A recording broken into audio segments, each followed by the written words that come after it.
yung mommy ko. She has to be treated. Kailangan mahanap niyo siya kaagad. Nakausap niyo na ba si Lorenzo Isidro? I have no doubt na siya yung lalaki na sa CCTV. Tinawagan ni Sandra ang mami niya kung kumusta na ang check-up niya na hindi niya alam na naka-admit niya si Rose sa hospital. Pinipigilan ni Rose ang sarili niya dahil tumutulo na ang mga luha niya habang kausap ang anak niya. Sabay sinabi ng kanyang doktor na kailangan lang niyang magpahinga.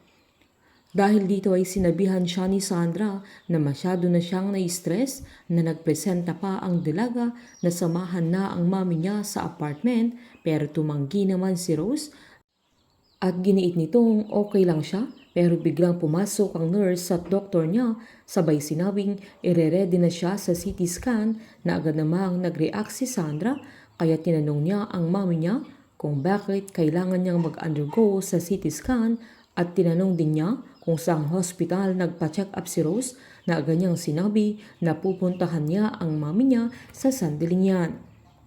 Giniit pa ni Rose na hindi na kailangan kaya mas nag-alala ang dalaga na nagkinala siyang may nililihim ang mami niya sa kanya.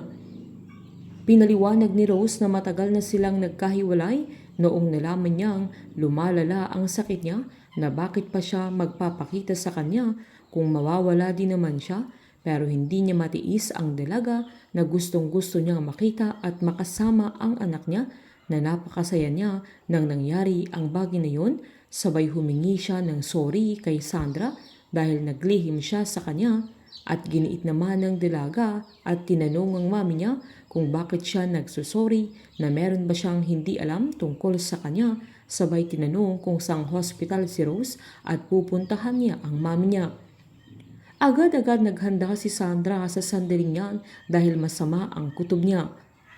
Walang ibang ginawa si Rose kundi hanapin si Sandra upang makasama niya ang anak niya na minsay pinagdamot ni Matt dahil naniwala siya sa mga kasinungalingan ni Lily. Lumaki si Sandra na may galit sa mami niya dahil na brainwash na siya ng lola niya. Pagsisisihan naman ni Sandra ang mga panahong binastos, pinahiya, pinagtabuyan at pinahirapan niya ang mami niya na doble-doble ang sakit na nararamdaman ni Rose na hindi niya alam na meron palang malubhang sakit ang mami niya at bilang na ang mga araw niya. Kahit sa likod ng sakit ni Rose ay hindi niya pinagtapat dahil ayaw niyang tanggapin siya nila Sandra at Matt dahil lang sa naaawas sila sa kanya. Ang gusto ni Rose ay kusang maghilom ang mga sugat sa kanilang mga puso upang tanggapin siyang muli sa kanilang mga buhay. Pinaliwanag naman ng doktor ni Rose sa kanya na ibibase nila sa resulta ng CT scan niya ang mga susunod niyang medication para ihanda siya sa kanyang surgery. Imbes na mapadali ang gamutan ni Rose ay madidelay ito dahil sa kasamaan ni Lorenz at Christina.